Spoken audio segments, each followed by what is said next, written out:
Aaron sat cross-legged with his eyes closed, appearing to be in a state of silent meditation. He wasn't alone, as several clones of various individuals surrounded him, each adopting the same posture and engaging in the same activity as he was. To an ordinary observer, it might seem as though they were all meditating. However, someone with exceptional sensitivity to mana would have perceived the truth. Mana waves radiated from each figure, varying in frequency and intensity. Aaron himself emitted the most intense waves, as if releasing vast amounts of mana, equivalent to buckets, every second. Each individual appeared to be connected to others emitting similar mana wave frequencies, creating a harmonious link. They showed no interaction with waves of different frequencies, regardless of how much more intense those waves might have been in comparison to their own. This continued uninterrupted for about a minute. However, as soon as the minute passed, all of the meditating figures were teleported, reappearing far apart from one another, with at least 100 meters of distance separating each individual. Despite this sudden separation, the mana wave connections remained intact, seemingly unaffected by the increased distance. After another minute, the distance separating the individuals was increased again, this time to a kilometer, a tenfold increase. Yet, the situation remained unchanged. The incremental distance increases continued, each time expanding further, until the farthest distance between individuals reached approximately 100 astronomical units. At that point, the expansion ceased, as it appeared this was the maximum range for maintaining the mana wave frequency connections. This remarkable result was made possible by a few individuals who acted as relays, facilitating the transmission of the signals and ensuring the network of connections remained intact across such vast distances. Aaron was positioned at the center of all the individuals, radiating a brilliant glow in the mana spectrum. He was releasing the highest amount of mana among them, and unlike the others, his mana frequencies shifted periodically. Each change in frequency indicated a connection with a different group of individuals who operated within that specific frequency range. The speed of connection varied based on the average intensity of mana being released by those within the frequency. The moment Aaron connected to a particular group, their mana intensity immediately brightened, almost as if amplified by his presence. However, as soon as Aaron moved on to the next frequency, the group's intensity returned to its original level. This cycle repeated continuously as Aaron shifted through frequencies, maintaining his central role in the network. Aaron didn't stop there. He continued experimenting with various methods, attempting to achieve as many different results as possible. Some of his efforts ended in failure, while others produced outcomes that didn't align with his expectations. "We need to simplify it," Aaron said, opening his eyes. Instantly, all the clones meditating alongside him vanished, and the simulation's scope was reduced back to city size to conserve unnecessary resource usage. "Do we really need to address that right now?" Nova asked as she materialized beside him. She had been managing the simulation's expansion and meticulously documenting the changes occurring in all the clones participating in the research. "No, that was more of a mental note for when we hit the level of viability," Aaron replied, reviewing his memories of the experiment to analyze what he had learned and cross-reference it with the knowledge he had assimilated. With the increase in distance, latency decreases. However, the extent of the delay depends on the ambient mana between the two connections. The greater the ambient mana, the farther the distance before significant latency becomes an issue. If one individual within the network emits more mana than the others, their contribution to the network increases proportionally. This dynamic allows even those with weaker intensities to maintain a usable connection. "We could potentially leverage this to lower the entry threshold," Aaron muttered as he pieced his thoughts together, his voice steady and focused. Throughout his rambling, Nova remained silent, diligently noting down every word. Her role was to ensure his thoughts were recorded, even if the likelihood of him needing to revisit them was slim. Once Aaron finished, he turned to her and asked, "Can I see the results from the others?" Without missing a beat, Nova materialized a hologram in front of him. It displayed all the relevant information from the earlier research, tailored in a way to allow Aaron to review it as efficiently as possible. "Start a simulation and try to find a way to have as many frequencies as possible detected by a central point, using all of them as means to access a rudimentary version of the universal simulation," Aaron ordered Nova. He had gone through only a small portion of the data, but it quickly became apparent that the weaker the individual, the fewer frequencies they could use to access the system. This highlighted the need for a node that could accept all these different frequencies within a certain range, interpreting them as valid attempts to access the universal simulation and responding accordingly, to reduce the burden on the users. Already on it, Nova responded promptly as she created a new instance of herself specifically dedicated to addressing this task. Acknowledging her response, Aaron turned his attention back to the data, resuming from where he had left off. He continued issuing different orders at various intervals whenever he encountered something he needed to address within the data in front of him. Nova would either assign an instance of herself to handle the task or delegate it to Lab City for further development. This allowed Aaron to function as the head researcher, as most of the time he provided the direction and outlined the expected outcomes for specific tasks, all while keeping the overarching goal of the entire project in mind. Throughout this period, Nova could sense that Aaron was genuinely enjoying himself, especially compared to everything he had done in the past few years. After spending time with his wife, family, and friends, this research had become one of the more fulfilling experiences for him. Aaron particularly relished the challenges of this work, as it introduced an element of unpredictability. Most things in his life had become predictable due to the vast amount of information at his disposal, leaving little room for surprise. When something did surprise him, it was often something dangerous to him or the Empire, and that kind of surprise wasn't enjoyable. However, during this period of research, Aaron was able to experience the thrill of the unknown without having to expend his mental bandwidth on concerns of danger. Although Aaron could use SP to provide him with answers during his research, he had become quite stingy about spending them. There were two main reasons for this. First, he wanted to preserve as many SPs as possible for when they were truly needed. Second, he enjoyed the process of research without the immediate need for answers. Thanks to the universal simulation, he had ample time to conduct his research the traditional way, while also ensuring that this behavior didn't turn into a harmful one. "Are you sure about that?" a youthful-looking individual asked his friend with a concerned tone. "Yeah, I can't join you on this tour because of the resources needed to accommodate my existence there," Henry replied, his gaze fixed on the screen in front of them. The screen displayed an announcement for an upcoming tour organized for children under the House of Hope program, scheduled to take place in about a week. The individual questioning him was one of the few close friends Henry had made in his life. They had first met a few years ago when Henry accompanied his brother on a visit to one of the buildings under the House of Hope program. Their bond had grown stronger ever since, making the friend's disappointment over Henry's decision even more palpable. After that initial introduction, Henry had maintained regular visits with the friends he had made, and Aaron had even ensured that Henry attended the same school as them to provide him with as normal a childhood as possible. "But isn't the solar system one of the safest places for you to be? And we're not even going near its edges?" Paul asked, clearly unwilling to enjoy the tour without Henry. "Paul, do you know the scale of effort it takes just for me to move from one city to another, even on Earth?" Henry responded, mirroring his brother's tendency to answer a question with another question.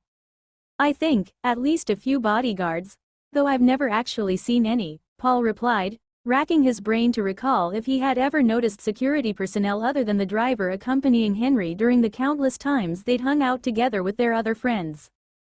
Upon hearing Paul's response, Henry chuckled softly before raising a finger and pointing toward the sky. Paul instinctively followed his gesture, expecting to see something of significance, but was met with nothing more than the familiar expanse of the sky. Confused, he turned his gaze back to Henry, silently asking for an explanation. "We've got a satellite currently monitoring us and keeping track of everything happening within this city," Henry began with a small smile. "It's under the control of an AI, filtering and ensuring there's nothing around us that could pose a threat. And while I can't tell you exactly who because even I don't know they are, a few of the people nearby are part of my security detail, and they're all highly trained awakeners." As Henry spoke about the close security measures, his irises briefly shimmered gold before returning to their usual hue.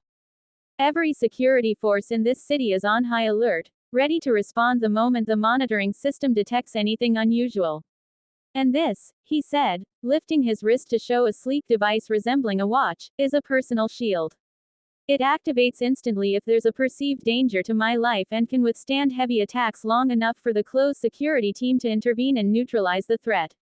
Henry paused for a moment, glancing at the device with a wry smile.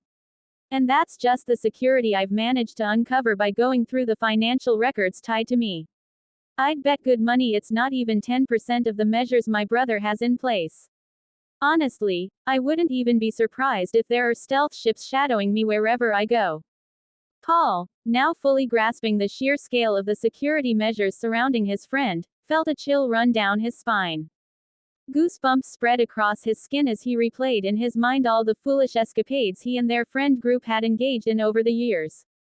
The realization that every one of those moments had likely been recorded, and potentially observed, by Henry's ever-vigilant security detail left him uneasy. What unnerved him even more was how Henry, fully aware of this constant surveillance, seemed utterly unbothered by it. Noticing Paul's growing discomfort, Henry chuckled softly and said, "Don't worry about them. As long as we're not committing any crimes, they'll just turn a blind eye to whatever we're doing." His tone was light and reassuring, an attempt to calm his friend, who now looked slightly paranoid. As Paul gradually calmed down, his thoughts returned to the original topic. He realized that if such heavy security measures were necessary to ensure Henry's safety on Earth, arguably the safest place in the Empire, then the resources and effort required to protect him during an off-planet tour, especially so soon after the war, would be unimaginable. Ha! Paul sighed, finally understanding. Then, he asked, "I see. How about we plan to visit somewhere on Earth that day instead?" Henry raised an eyebrow, surprised by his friend's suggestion. "Why are you giving up a great opportunity to tour the solar system just because I can't come?"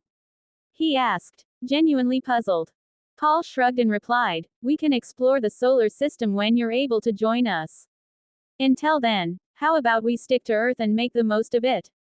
He smiled, placing a hand on Henry's shoulder. However, as soon as he did, Paul froze, glancing nervously around, clearly worried about whether someone from Henry's extensive security detail might suddenly appear to chastise him, or worse, break his hand. Henry burst out laughing at Paul's reaction, finding his paranoia both amusing and endearing. "Relax, Paul. They're not going to hurt you for being friendly," he teased, shaking his head. In the universal simulation, Aaron sat at his desk, analyzing data when Nova's voice interrupted his focus. She updated him on a conversation between Henry and his friend Paul and the decision Henry had made. Aaron sat silently for a moment, processing the information Nova had shared. Finally, he broke the silence, asking, "Do you think it is appropriate for me to join them?" Nova's surprise was evident in her tone. "You want to go on the tour to convince him to follow you?" Aaron chuckled, recognizing how unusual his idea sounded. "You think it's excessive too, right?" "It is," Nova replied bluntly. "All you need to do is explain to him that the security expenditure isn't as significant as he believes, at least while he's within the solar system. Besides, your presence would turn a simple tour into a spectacle. It would shift the focus away from the children, possibly putting undue pressure on them and disrupting the purpose of the event. They're meant to make memories, not deal with the attention your presence would inevitably bring." Aaron exhaled, nodding in agreement. "Yeah, you're right. I'll need to have a talk with him about this." He leaned back in his chair, his mind already piecing together how best to approach the conversation.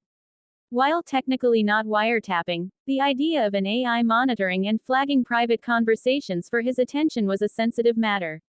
Although it was a necessary tool for ensuring Henry's safety, it came with a responsibility to tread lightly when acting on that information. "I'll let you know when he's back," Nova reassured him. "Thanks," Aaron said, offering a faint smile before turning his focus back to his research. "They plan, we plan, and the best planner wins," John muttered as he sat in his office, going through the large amount of information prepared for him. His focus remained steady as he reviewed each piece, carefully deciding the direction to move forward. One of the documents contained all the information gathered from the brain data of killed combatants and the ships they had infiltrated. This data was used to assess and grade the currently known civilizations based on their strength and their capability to sustain a long interstellar war against another civilization. The document was the first of its kind to be prepared without factoring in external opinions or speculations, resulting in several civilizations being ranked either a few levels higher or lower than previously thought. Another document detailed the results of a joint research effort between the military and the Imperial Mana Agency, focusing on the limits of mana oaths. It explored whether these oaths could be exploited or circumvented through indirect means, all while avoiding the retaliation typically triggered by breaking their rules. This involved testing every conceivable loophole and edge case. Another report analyzed potential strategies the opposing side might employ to hinder the Empire without technically violating the Mana Oath. These included tactics such as turning a blind eye to or directly supporting pirates who attack Imperial vessels operating within the Conclave and then purchasing stolen goods at lower than market prices. It also covered scenarios like leveraging internal conflicts to establish militarized zones in routes used by Imperial ships to reach other civilizations, declaring such zones off limits, and threatening to attack any trespassers, actions that, while disruptive, would not breach the Mana Oath. This specific document also included proposed countermeasures for each potential strategy the opposing side might employ against the Empire. These countermeasures were meticulously designed to provide the military with a range of options, allowing them to select the most efficient course of action for each scenario. These were just a few among the many critical documents John had to review before presenting his findings to the Emperor. Each document carried its own significance, contributing to the overall security of the imperial military and the safety of the empire as a whole. Such documents were currently being prepared either through individual efforts or joint research initiatives and were delivered to the heads of each agency for review. Once reviewed, these documents would be forwarded to the Emperor for final decisions to be made. This process had resulted in the imperial government entering a phase of exceptionally heavy workloads. The Empire needed to ensure it was thoroughly prepared for a future where the entire conclave would be accessible to them. Even the slightest negligence could lead to unexpected outcomes and severe consequences. To mitigate this, they adopted a meticulous approach, having multiple teams independently work on the same issues without communication between them. This ensured that any overlooked details or insights missed by one team could potentially be discovered by another.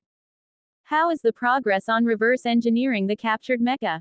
John asked. The mechanical aspect is complete. Currently, the research focuses on the software and control interface before integrating all findings into a few final designs. Athena, the AI overseeing the entire military, responded. Looks like we're going to need more of them than I initially thought, John said, reflecting on the response. He had been reviewing reports on how the Ural coalition utilized their mechas to secure their territories.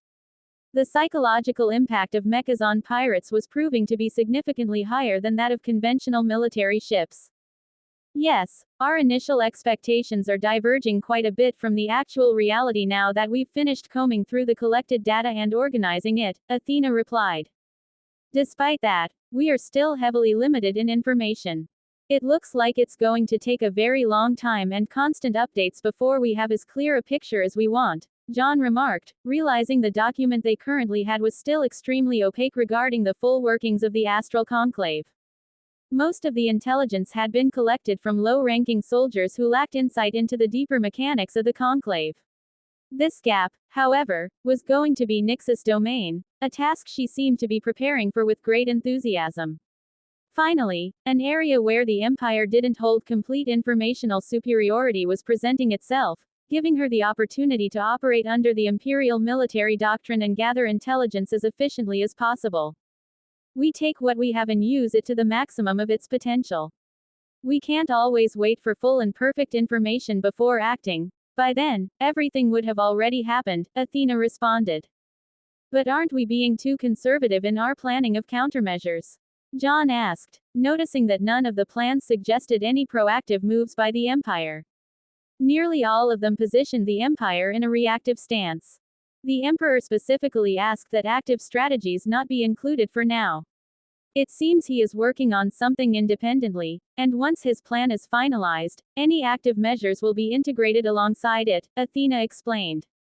Though John held the highest rank in the military, second only to the Emperor, this particular directive had been handled by Athena as she had simply issued a memo to the researchers without bothering John with the details until now. Fine, he responded, slightly irked but ultimately understanding. After completing his review of the final document, he added, other than a few of these that need more details to justify their conclusions further, the rest can be delivered to the Emperor, sending the revision requests to the respective folders. Due to the Emperor's current erratic schedule, it's unclear when your meeting to report these will take place, but it should happen within a week, Athena relayed, passing on the response she had received from Nova. No problem on my side. Plus I have dates with my 2 wives, John said, initiating the logout procedure as he considered his work for the day complete and no urgent matters left to address. I will keep you up to date for any changes, Athena responded just before the logout process was finalized. Inside one of the meeting rooms in a building belonging to the Ministry of the Exterior, a presentation was underway, with a few individuals attentively listening to the speaker. Taking into account all the reasons stated above, I propose the creation of a space station to serve as a trade hub due to the restricted and limited access to Earth for outsiders, the presenter concluded before pausing, allowing the attendees to ask questions as she finished her presentation. Why not use any of the moons in the solar system or one of the currently unoccupied planets? Asked an attendee who had been diligently taking notes throughout the meeting. The presenter nodded, prepared for the question. Aside from Earth, which is now closed to outsiders under imperial order, the other planets are either allocated for military use or are too close to the Sun, making it prohibitively expensive to terraform and shield them from radiation. As for the moons, the majority are already being utilized as research bases, monitored for ongoing experiments, or are located too close to their parent planets. This proximity places them within strong magnetic fields, which could disrupt ship electronics for vessels attempting to dock. Moreover, many of the moons are simply too small to accommodate the continuous expansion a trade hub will require in the future. By constructing a dedicated space station, we gain the flexibility to design it from the ground up, specifically tailored to meet current needs while also accounting for significant future growth in trade between civilizations. Her confident and detailed response made it clear she had anticipated the question and was well prepared. Why not use a small asteroid for now, similar to how they created the Colosseum for the fights, and evaluate the pace of expansion from there? This way, if the demand grows significantly, we could later design a station tailored for expansion. Besides, won't most trades be conducted online or in the universal simulation anyway? Someone asked, following up on the previous explanation. The presenter nodded, acknowledging the point. While it's true that most trades will occur online or through the universal simulation, the goods still need to be delivered in the real world. These trade hubs will serve as central points for both face-to-face transactions and logistics. Purchased items from other civilizations will be delivered to these stations before being transferred to imperial companies for distribution to Earth and other destinations. Additionally, these hubs will serve as physical meeting points for individuals from various civilizations and species, promoting cultural exchange and collaboration. They could also function as major tourist attractions, further enhancing the Empire's economy and influence. While using a small asteroid might seem like a viable short-term solution, the uncertainty in the speed of projected growth poses significant risks. We could find ourselves out of capacity almost immediately after opening it. By designing the hub with future growth in mind from the outset, we can ensure it is scalable, allowing for faster and more efficient expansion when the need arises, rather than scrambling to start a new construction later. The back and forth continued for quite some time, as individuals seeking clarification, opposing the idea, or proposing alternatives raised their points and questions. The presenter addressed each one with poise, demonstrating that she had thoroughly prepared for nearly all the expected inquiries. All right, the person seated at the head of the table finally spoke. I believe most, if not all, of your questions have been answered. Since there doesn't seem to be any major deal breaker in the proposal, I hereby approve its submission to the Joint Planning Office for further consideration. This concludes today's idea presentations. Thank you all for your participation. The room erupted into applause, congratulating the presenter on her well-executed presentation and her composed responses to the questions posed. Similar scenes were playing out in various departments within both the Ministry of the Exterior and the Ministry of the Interior. These efforts were part of the numerous joint planning sessions underway in preparation for the upcoming first official trade between the Empire and the Astral Conclave. The heads of the two ministries had even introduced a competitive element, encouraging innovative ideas for this crucial project. The initiative also included selecting individuals to join a newly formed joint task force, which would serve as a liaison between the Empire, the Astral Conclave, and any future foreign partners in matters of trade and business. This task force was currently one of the most coveted assignments within the imperial government, as its importance and scope were expected to expand continuously in the foreseeable future. As everyone rose from their seats, gathering their belongings and filing out of the meeting room, the team leader meeting gestured for the female presenter to stay behind. He clearly had something to discuss with her. Good job. The presentation was of high quality, well prepared, and thorough. It's evident you did your research in depth, he said, patting her shoulder with a proud expression. Thank you, sir. I put in my best effort to increase the chances of my proposal being approved, she replied, a small but genuine smile appearing on her face. She was clearly pleased to receive recognition from a senior figure she respected. Which position are you aiming for if you're accepted into the joint task force? He asked, curious about her ambitions. The Future Strategic Planning Department, sir, she answered with conviction, her tone serious and determined. It was clear that she had set her sights on this department, knowing it was poised to become the most powerful and influential division within the Joint Task Force. Good, the team leader said, his tone carrying a hint of pride. I'll write you a recommendation later to accompany your presentation. It should at least increase your chances of being accepted.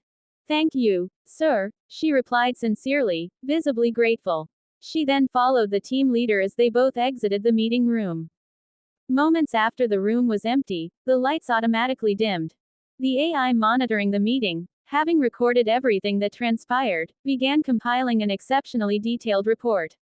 This included a summary of the discussions, participant interactions, and individual performance assessments. The report, along with the full video footage, was then sent to the relevant ICE for archiving. These records would be preserved for future use, whether for evaluating the individuals present or for referencing the meeting's outcomes. Arg! A piercing scream echoed throughout the room as a man thrashed violently, his face contorted in agony. Desperation filled his movements as he slammed his head against the nearest solid surface, desperate for even a fraction of relief from the searing pain coursing through his body. His hands trembled, clutching his head as if trying to contain an unbearable force within. Blood smeared across his forehead from the repeated impacts, yet he showed no signs of stopping. The man's agonized screams tore through the air, raw and guttural, a reflection of suffering beyond physical pain as he clutched his head, his body writhing uncontrollably. The pain felt like countless needles piercing directly into his brain, an unrelenting sensation that no amount of screaming or physical thrashing could alleviate. It was as though his brain had prioritized this excruciating torment over all other functions, rendering him unable to focus on anything else. Every attempt to dull the agony, be it striking his head against solid surfaces or clawing at his scalp, proved utterly futile. The pain reigned supreme, consuming him entirely, leaving no room for even the faintest glimmer of relief. Then, after what felt like an eternity but lasted no more than a minute, the man's screams abruptly ceased. His body slumped to the ground, utterly drained of strength. A gray liquid, tinged with blood, began to ooze from his nostrils, pooling beneath him. His face, which had been contorted with unbearable pain just moments ago, now bore an expression of serene calm. It was as if, in his final moments, he had found some elusive peace that eluded him during his torment. Seconds later, all motion stopped, and the room fell silent, save for the faint dripping of the strange liquid. Experiment #Nadatus test number 38574. Results. Failure, Nova announced as she brought the experiment to an end while Aaron observed everything that had happened. Even after reducing the amount of mana that accesses the brain for an unawakened individual, it is too hostile for them to handle, Aaron said as he went through the experiment data, seeing the result being the same despite having already reduced the intensity of mana by more than 1,000 times the normal ambient mana of current Earth. The blood-brain barrier appears to be more sensitive than anticipated. As long as the individual remains unawakened, it prevents the back-and-forth mana interaction required to sustain universal simulation access without external devices. If we were to include the necessary encryption to prevent interception by mana-sensitive individuals, the process becomes even more complex. It seems we need to explore another direction. Perhaps we should consider using mana from the derivative, law mana or conceptual mana, since elemental mana appears too basic to achieve the level of efficiency and effectiveness we require, Nova said, generating a massive hologram that displayed all the previous research failures, from their starting points to their similar endpoints, to support her statement. As she turned to Aaron, she noticed him staring into space. Recognizing this as a sign of inspiration striking him, Nova immediately fell silent, knowing that Aaron was likely fleshing out a new idea and evaluating its feasibility before deciding whether to share it. The silence stretched on for several minutes, with neither of them moving a muscle. Nova took direct control of the simulation, carefully managing all automatic variables to ensure nothing interrupted Aaron's train of thought. The cult leader's ability fits most of our needs, Aaron blurted out moments later, as if struck by a eureka moment. You want to use esoteric faith-aspected mana? Nova asked immediately, her superfast computational capabilities already connecting the dots of what he meant. It fits most of our needs. A central connecting point, a two-way communication thread linking 2 points, access to the thoughts of connected individuals. It can be created from just a positive thought toward it, so long as you're aware of its existence, even if you're not awakened. And it doesn't have any of the negative repercussions we experienced during our experiments, Aaron began, listing the aspects of the cult leader's specific ability that aligned perfectly with what they needed to achieve in their research. Although that's true if our collected information turns out to be accurate, we must remember that we disintegrated the cult leader without collecting his brain data, fearing he might initiate an attack the moment he sensed something was wrong. As a result, all of our knowledge about his abilities comes from secondhand brain data and speculation based on what we found. It will require you to purchase specific information from the system to ensure that our speculations are correct and to avoid any potential dangers associated with this ability. I'd like to remind you about the strange sound the cult leader emitted moments before his death, something we still don't fully understand, other than our speculation that it might be tied to the consciousness of the faith-aspected mana, Nova said, cautioning Aaron to tread carefully in this unfamiliar territory. I'm fully aware of that, and that's precisely why I'm not planning on using his ability directly, just drawing inspiration from it. I'll rely on the system shop to obtain components that can replicate the desired effects safely. Until I have full knowledge of all aspects of mana, I won't go near the faith aspect with a 10-foot pole. We had one awakener of that aspect, and he almost immediately caused a delay in the Empire's growth. I don't even want to consider the dangers of using faith mana as a connection medium for an entire conclave's worth of people if that entity can get access to them. Doing so would essentially provide it with faith, effectively creating our own Ultron, one that I wouldn't be able to fully eradicate. Such an entity could use the faith connection threads to transfer between star systems, something I currently can't match, Aaron responded, demonstrating that his earlier silence had been spent considering the potential risks and formulating a strategy to use the cult leader's abilities as inspiration, rather than directly employing them, while leveraging the system to maintain full control. Good thinking, but first, let's start by listing all the elements we need to take as inspiration from his abilities, Nova said as she materialized a massive hologram. The hologram displayed information retrieved from Mnemosyne, the AI responsible for maintaining the Akashic record, essentially making her the library of humanity and the Empire. Looks like we're finally heading in the right direction, Aaron said as he began reviewing the summarized information Nova had prepared, carefully selecting which parts required a deeper dive. After sifting through the mountain of data available to him, Aaron took a break to rest and spend time with his family. This time away from his lab allowed him to solidify his thoughts and carefully plan his next course of action. Once he felt mentally refreshed and confident in his approach, he returned to his lab, ready to resume his research. Aaron was now prepared to use a small amount of his saved SP system points to supplement the remaining gaps in his research. He understood that achieving satisfactory results independently would take centuries, time needed for the necessary technologies to be fully researched and matured. Instead, leveraging the SP would allow him to expedite the process, ensuring that his universal simulation could be accessed with the utmost security. The universal simulation was, without a doubt, one of the most critical assets maintaining the Empire's strength. Aaron was determined to protect it at all costs, ensuring that only he and those he permitted would have access to its vast repository of knowledge and resources. First, let's buy beginner knowledge about the faith aspect mana and see if there are additional things we need in our plan, Aaron said as he opened the system panel and began typing in his request.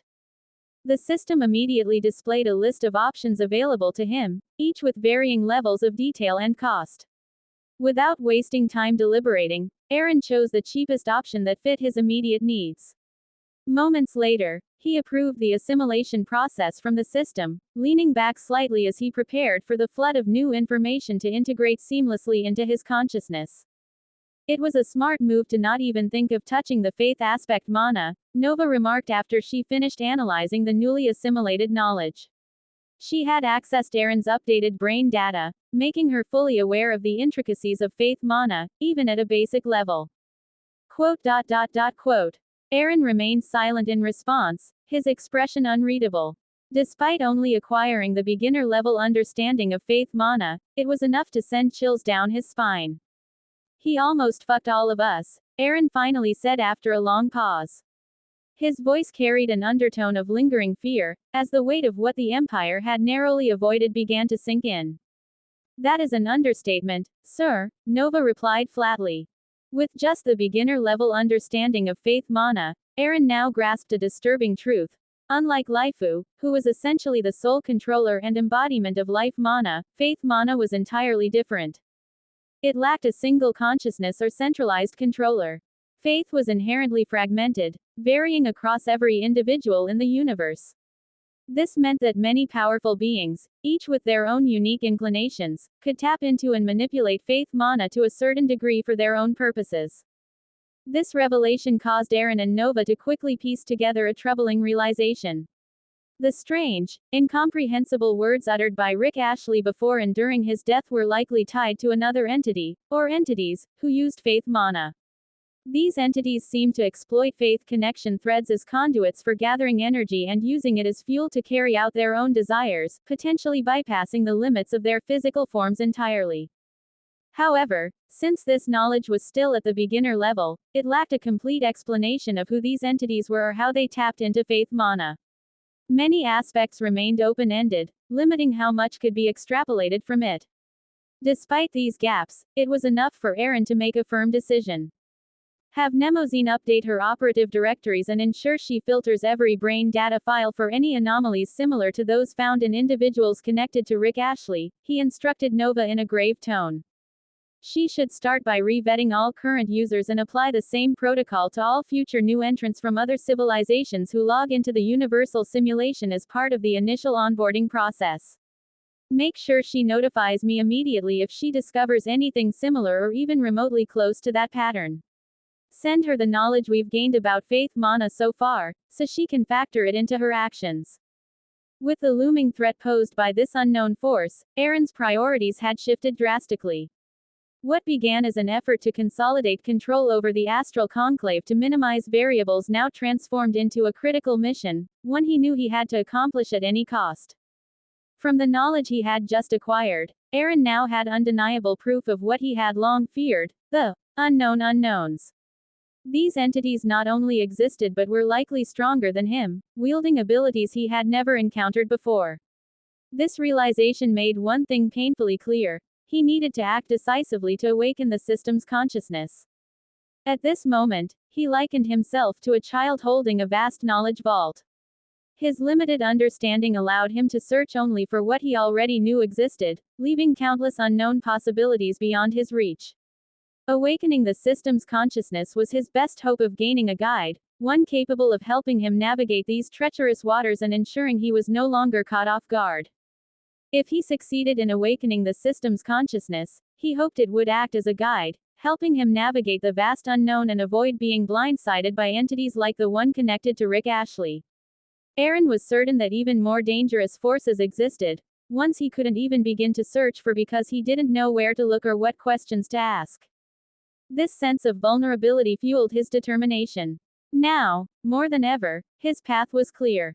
He needed to reach the next stage of his journey as quickly and efficiently as possible, minimizing risks and ensuring the Empire's survival in the face of the vast, hidden threats lurking in the shadows. Every step forward now carried immense weight, for he was playing a game with stakes higher than he had ever imagined. She has already started following the orders, Nova reported moments after Aaron issued his commands. Aaron remained silent, his heart pounding as he anxiously waited for Mnemosyne to finish scanning the brain data of all citizens whose consciousness was connected to the universal simulation. It's going to take her quite some time to go through all of them, so I suggest we continue with the research while we wait, Nova added when she noticed his quiet anticipation. That's true, Aaron replied, exhaling deeply as he closed his eyes for a brief moment, seeming to center himself. When he opened them, the worry that had been etched into his face moments earlier had vanished, replaced by a calm, focused demeanor. It wasn't that his concerns had disappeared. No, they were merely pushed to the back of his mind, compartmentalized as he acknowledged that worrying wouldn't expedite the process or change the outcome. Redirecting his focus, Aaron opened the system panel once more and began searching for the knowledge required to accomplish his current goals. He understood that completing the current project was not just a task but a critical piece of the larger puzzle in his overarching plan. There was no time to waste, and he was determined to use every moment productively. It didn't take Aaron long to finish assimilating the new knowledge he had purchased from the system shop. However, the cost had been steep. Nearly 25% of the SP he had painstakingly hoarded for over a decade had suddenly vanished. Yet his expression remained calm and composed. He had always known the SP existed to be used when necessary, and feeling regretful or hesitant at a critical moment would have been counterproductive. The urgency of the new revelations, which had reignited his drive, ensured that he felt no remorse for spending the SP.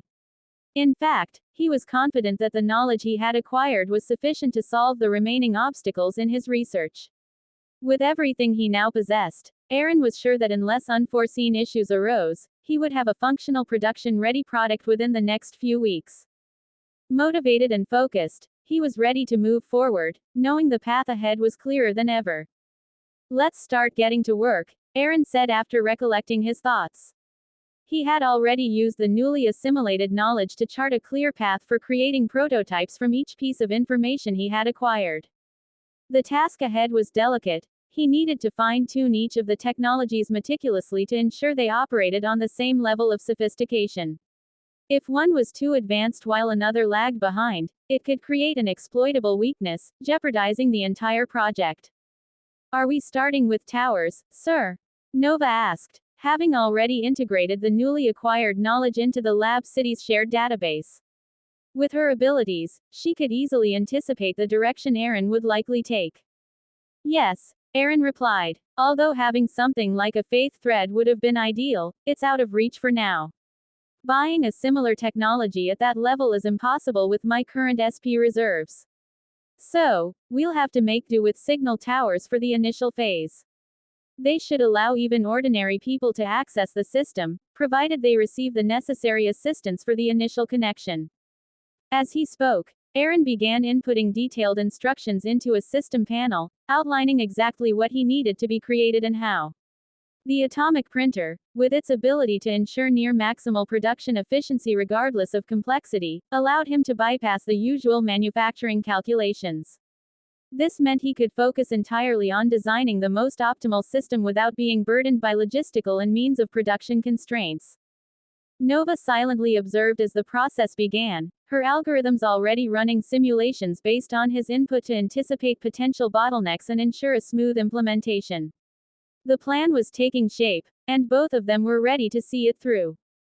Slowly but surely, new equipment began to materialize with each additional instruction from Aaron. Nova worked with precision, integrating the components as though assembling a massive Lego structure. By the end of several hours, a colossal, but undeniably ugly, tower spanning kilometers in each direction had been constructed. We'll worry about aesthetics later, once we're certain everything works, Aaron said, closing his eyes briefly. Despite the seriousness of the project, the absurdity of the monstrosity they had created brought a faint chuckle to his lips, momentarily lifting the weight on his shoulders. I concur, Nova replied, unbothered by the tower's appearance. Without wasting any time, she initiated the first round of tests after uploading the main operational algorithm. Nova wasted no time and immediately created a new universal simulation instance, crafting a detailed recreation of a massive star system. She populated it with individuals representing every race whose brain data they had stored, ensuring diversity and variety in behavior and abilities. On one of the system's moons, she placed the colossal, ugly tower, its imposing presence hard to miss, even from orbit.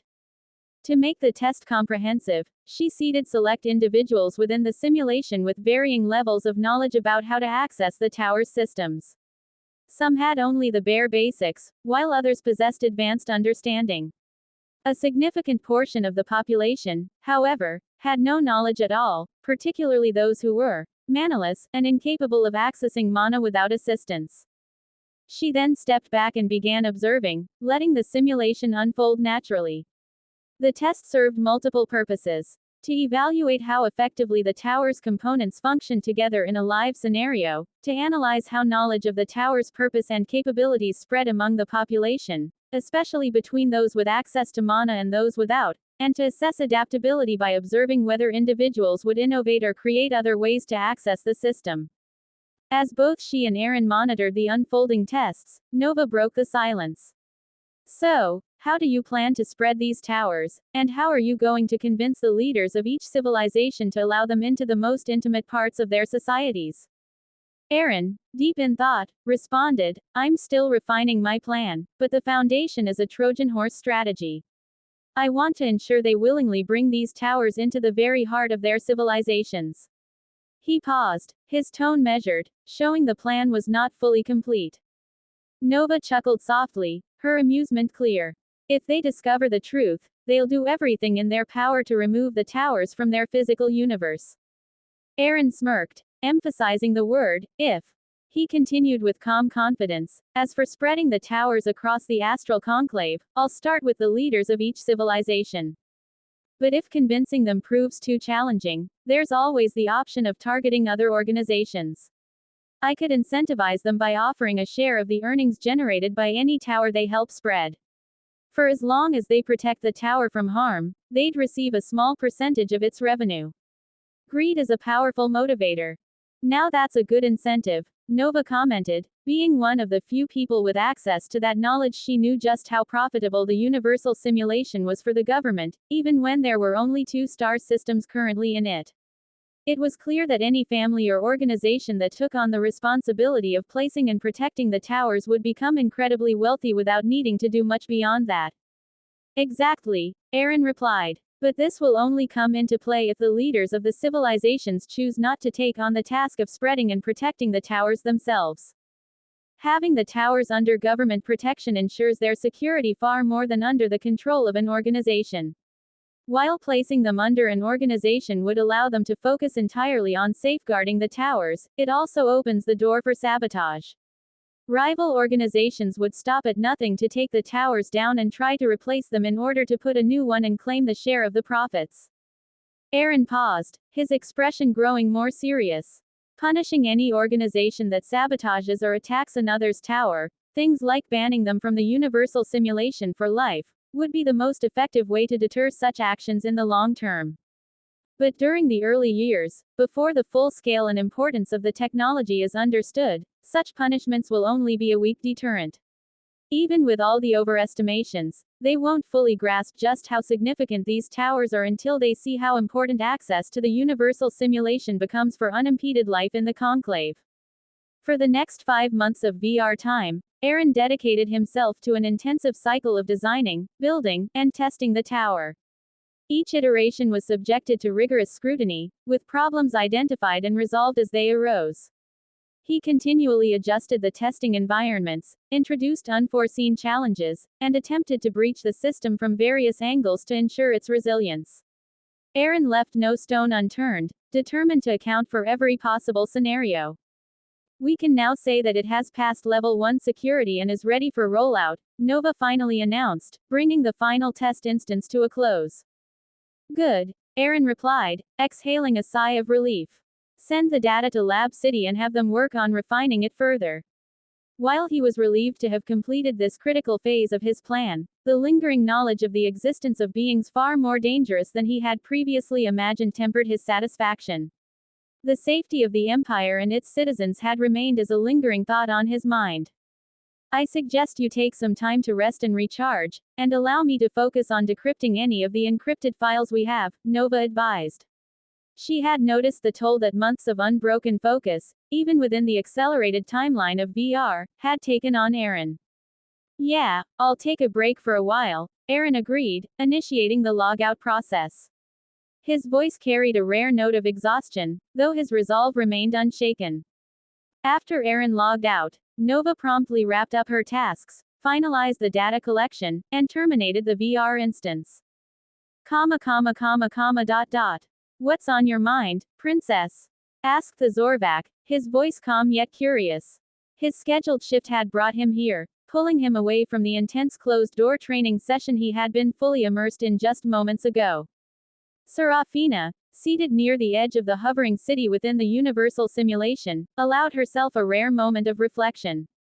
Her gaze wandered over the bustling world below, where people appeared as tiny dots, moving about their lives far beneath the city's towering height.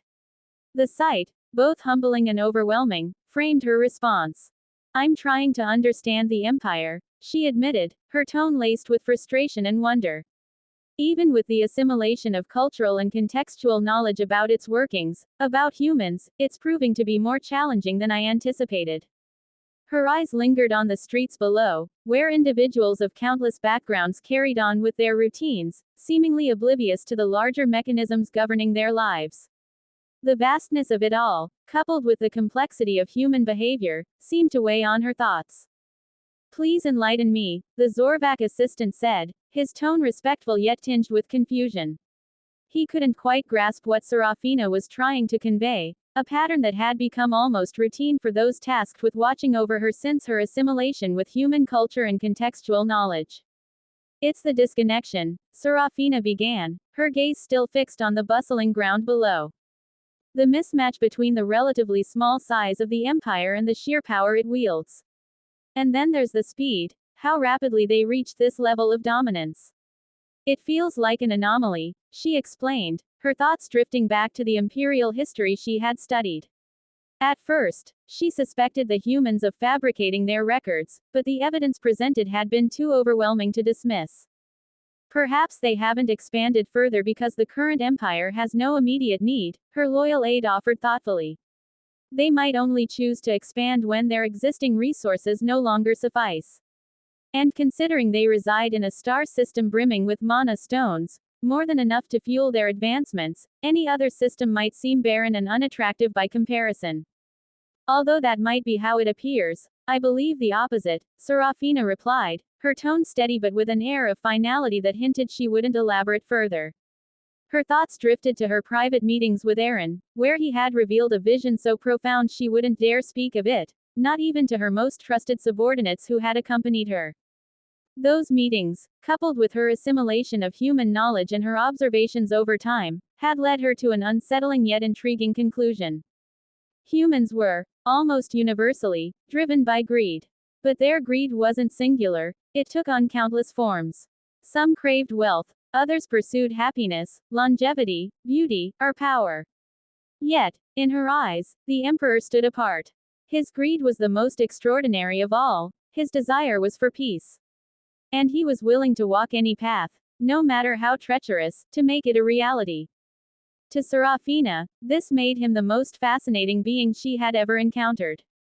His greed was not only vast but backed by a power and determination that made its realization seem achievable. It was this combination that, paradoxically, made him even more alluring in her eyes. You think the Emperor is willingly halting the Empire's expansion? Her aide asked, his voice filled with surprise as he tried to piece together her cryptic response. He could only guess at the deeper meaning behind her words, hindered by her deliberate restraint in sharing her thoughts. Yes, I think so, Serafina responded, her tone calm but firm. He seems to be deliberately slowing down the pace of the Empire's expansion, trying to mitigate the potential negative effects of their rapid technological progress. In contrast, it took the civilizations in the Astral Conclave thousands of years to reach their current level of technological sophistication, progress that has taken the Empire barely a decade. During those millennia, the Conclave's numbers grew alongside their advancements, allowing them to colonize different star systems without spreading themselves too thin. But the Empire, due to its unprecedented acceleration, doesn't have that same luxury. This super rapid development raises questions, and I still don't have answers about how it all happened.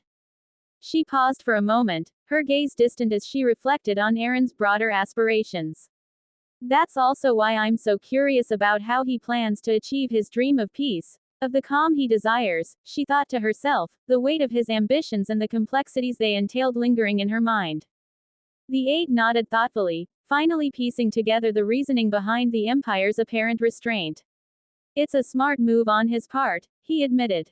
If what you're saying is true, it makes sense why the Empire is focusing more on fortifying its foundation rather than pushing for expansion beyond the solar system and Proxima Centauri. Stability always comes before growth, especially when the stakes are this high. Serafina gave him a faint smile, appreciating his understanding but still keeping many of her deeper thoughts to herself. Indeed, it's a delicate balance he's trying to maintain, one that will define the future of the Empire. Time, like a stone rolling down from the top of a mountain, moved forward relentlessly, indifferent to its surroundings. Before long, the 6-month period they had set for the first official barter trade exchange was nearing its end, with only a short time remaining before the exact agreed-upon moment arrived. On the outskirts of the solar system, where the fierce battle between the two sides had once taken place, no traces of the conflict remained. Now, the area was calm, yet bustling with activity as Imperial fleets had already arrived. Nearly 90% of the ships in the fleet were cargo vessels, each carrying mana stones intended for the trade with the other side. Notably, there was no visible military presence among the ships. All the vessels belonged to the Imperial Mana Agency, a deliberate choice that served a dual purpose. On one hand, it bolstered the agency's position as a key player in diplomatic and economic exchanges, reinforcing its credibility and influence. On the other hand, it ensured that the appearance of the imperial military in any situation carried significant weight. By avoiding a constant or unnecessary presence, the Empire made it clear that the military's involvement was reserved for only the most critical moments, enhancing the gravity and strategic impact of its deployment. There are still no spatial disturbances detected, the ship AI reported to the woman on the highest position in the ship and the fleet as a whole. Looks like arriving early to a meeting with a set time isn't part of their customs, Lanesra remarked, her tone carrying a mix of patience and mild amusement. She turned her attention back to the holographic interface hovering before her. Continue monitoring the surrounding space and inform me the moment you detect any spatial disturbances, she instructed calmly. With a swipe of her hand, she closed the hologram, its faint glow disappearing as she turned to gaze out of the massive window before her. The vast expanse of space stretched endlessly, dotted with distant stars. Lanesra was a former high-ranking official in the Imperial Agency responsible for Awakeners. Her selection as the head of the newly founded Imperial Mana Agency had been a deliberate choice, perfectly aligning with her unique awakened abilities, immense personal strength, and extensive experience in business, a field she had excelled in even before the foundation of the Empire or her awakening. Understood, the ship's AI responded in its usual monotone before resuming its silent, methodical operations. For 2 uninterrupted hours, Lanesra sat motionless by the expansive window of her personal quarters, her piercing gaze fixed on the vast, seemingly empty void of space. She remained utterly still, her posture unchanging, exuding an air of calm focus. Yet, as the 2-hour mark passed, her sharp eyes subtly shifted, their direction altering as if she had sensed a change in the stillness of the cosmos moments before any official report could confirm it. Ma'am, disturbances in space have started appearing, the AI announced promptly, following the instructions it had been given. Okay, thanks, Lanesra replied. Rising from her chair, she adjusted her outfit with a quick, practiced motion, ensuring it reflected her position. She then walked toward the door, leaving her quarters as she made her way to the ship's control bridge. The spatial disturbances signaled the other side's final steps in opening wormholes, the precursor to their arrival. It didn't take long. Almost as soon as Lanesra reached the bridge, space began to ripple and bend, and within moments, nearly 50 wormholes materialized across the void. From each wormhole, a fleet emerged, more than 50 in total, before the portals vanished as abruptly as they had appeared, leaving no trace behind. In the name of Mana, what is this? A Valthoran exclaimed, his voice laced with disbelief. His senses, honed over centuries, were now betraying him, or so he thought. The overwhelming input felt like an impossible anomaly, as if he had been thrust into an era far beyond his comprehension. His instincts screamed that his senses were feeding his brain fabricated data, for that seemed the only plausible explanation for what he was experiencing at this moment. I can't believe we can feel them even from this distance, an Alara individual murmured in disbelief, his voice tinged with awe. As one of a race that considered themselves Mana's chosen and blessed, his senses were overwhelmed by the sheer intensity of the energy emanating from the Imperial fleets. His body quivered with excitement, a sensation rivaling the most euphoric experiences of his life. A part of him longed to stay in this area indefinitely, basking in the unprecedented surge of vitality coursing through his veins. Did they plunder the whole solar system to gather them? If even I can sense them, how many of these stones did they manage to collect? A member of the Ural coalition asked, his gaze fixed on the distant Imperial fleets. The thought of such a monumental stockpile of mana stones left him reeling, both in wonder and envy. I can feel my strength increasing just by breathing, a Zorvak member exclaimed, marveling at the seemingly enhanced potency of the surrounding air. The euphoria was short-lived, however, as he quickly snapped himself out of his amazement. With a resolute expression, he closed his eyes, his mind focusing on connecting to a larger network, determined to carry out his task despite the overwhelming pull of the mana-laden atmosphere. We should have deployed more ships during the invasion and taken control of the star system, Calron, a member of the Zelvora royal family, said through the mental network shared among his kin. His words resonated deeply with the others, their collective silence acknowledging the bitter truth in his statement. The realization of what they had forfeited by accepting the Empire as an ally to the Astral Conclave now weighed heavily on them. With the Empire's newfound position, an attack against them without justification was no longer feasible, leaving the Zelvora royalty to silently stew in their regret. They were not alone in their astonishment. Reactions varied widely across the fleets. Some individuals were overcome with disbelief, others were filled with awe, while some experienced wonder. Yet there were also those who felt a creeping sense of fear, regret, or even jealousy. The scene unfolding before them was so surreal that, despite the airspace now being populated by fleets from over 50 civilizations, 5 whole minutes passed without a single word from the Astral Conclave's side. The fleets stood in silence, each faction still processing what they had just encountered.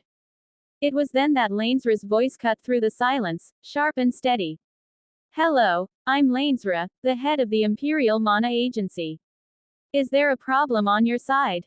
You haven't initiated any communication since your arrival. Her words were like a splash of cold water, snapping everyone back to attention, reminding them of the purpose they were all there for. Immediately after Lanesra's words, one by one, the different civilizations within the Astral Conclave's fleets began to initiate communication, adhering to the previously agreed-upon procedures. Each fleet lowered their shields, allowing the Imperial ships to scan their vessels for any prohibited items, as was customary in these exchanges. At the same time, the fleets from the Conclave reciprocated, ensuring that the Imperial ships weren't carrying any banned items either. These measures were part of the many stipulations the Empire had insisted upon in the refined Mana Stone Exchange Agreement. The Empire, ever vigilant, operated under the principle of trust, but verify, ensuring that both sides adhered to the terms and kept the trade as transparent as possible. I'm currently in my first semester final exams. I'll do my best to maintain daily uploads, but if I'm unable to, I will catch up on any missed chapters once I'm done with the exams. After a brief exchange, a meeting time was scheduled for a few hours later. Once everyone agreed, an Imperial ship was selected as the meeting venue. The ship was promptly moved to the center, ensuring it was equidistant from all fleets. Please excuse our modest preparations. The original venue for this meeting is still under construction, Lanesra said as she took her seat in the meeting room. Her gaze swept across the attendees, who fell silent the moment she entered. A few offered polite responses to her apology, but most remained quiet, their expressions making it clear they wanted the meeting to conclude as swiftly as possible. I would like to know when the Emperor will arrive and why he is late, Dagos asked, his tone sharp. A member of the Valthoran royal family and the fleet's representative for this mana barter trade, he scanned the room, trying to spot where the Emperor might sit. From the initial layout, there was no empty chair in sight. The Emperor? No, he will not be attending. I will be representing him for the duration of this trade, Lanesra replied calmly, adjusting her seat slightly forward. What? Are you telling me we are to deal with a mere representative? Is he so dishonorable that he won't even show his face when I and many other royal family members from various civilizations are present?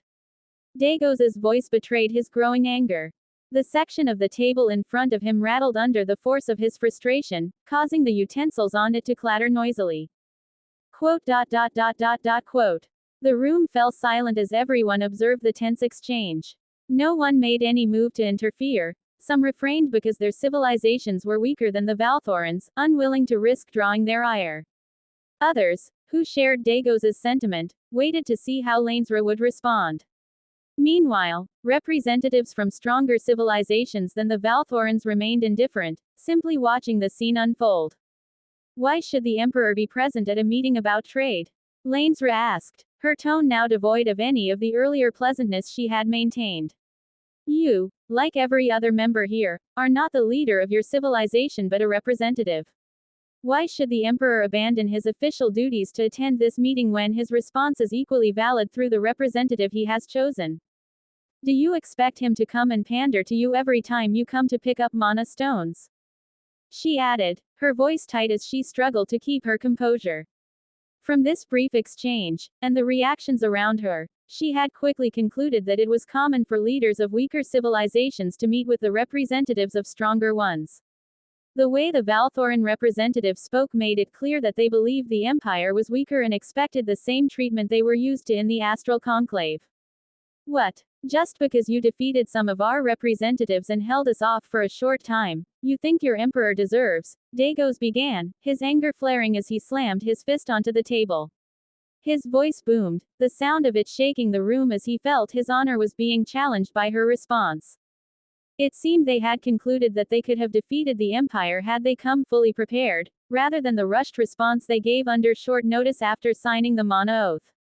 Regarding the Emperor's victory over their representatives, they believed it was an anomaly, an exception to the rule.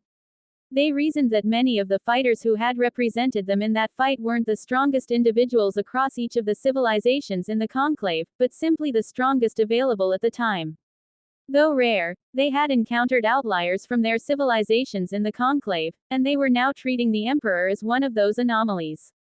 However, Dagos's expression of anger was abruptly halted when the table he had hoped to shatter with a full-force strike remained unscathed. The thin shield that had materialized to absorb the blow dissolved moments later, leaving him to face the steady, unchanged table. Looks like you're really determined to tarnish my honor, Dagos said, his anger flaring once more. The situation only served to heighten his frustration, feeding into the resentment that nearly all the Valthorans felt over the disgrace they had endured during the fight. A brief moment later, he stood up and pointed his finger at Lanesra. I hereby challenge you. Let's move on. We're wasting time needlessly, interjected the Zorvak representative, cutting off Dagos's challenge. He wasn't interested in watching another fight, especially not under the guise of honor. He didn't want to be here any longer than necessary.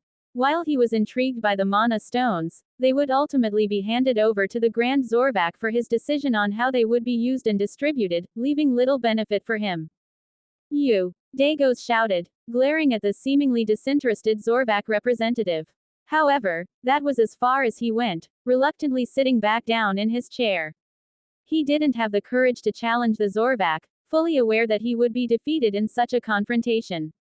Now that we're back to the main topic, Lanesra continued, moving past the earlier tension as if it hadn't happened. I would like to first express the Emperor's displeasure regarding some of your actions with the data we rightfully won. While the Emperor had promised not to use mana stones for retaliation, he has decided not to negotiate the increase of quota for those who attempted backhanded tactics until they provide the decryption keys to the encrypted files. Her words caused several of the representatives to raise their brows, at least those who had them, clearly unsettled. Inside, their minds churned with turmoil, as the current meeting was supposed to focus on various aspects of the mana stones trade, including discussions about the increase in quotas. Lanesra, however, paid no mind to their reactions and moved on to the next topic without pause. Yet, in her mind, she took note of the Valthoran representative's behavior, already considering ways to retaliate against him. She knew that if she allowed such disrespect toward the Emperor to go unpunished, it would set a dangerous precedent, emboldening even government officials from weaker civilizations to behave in a similar manner.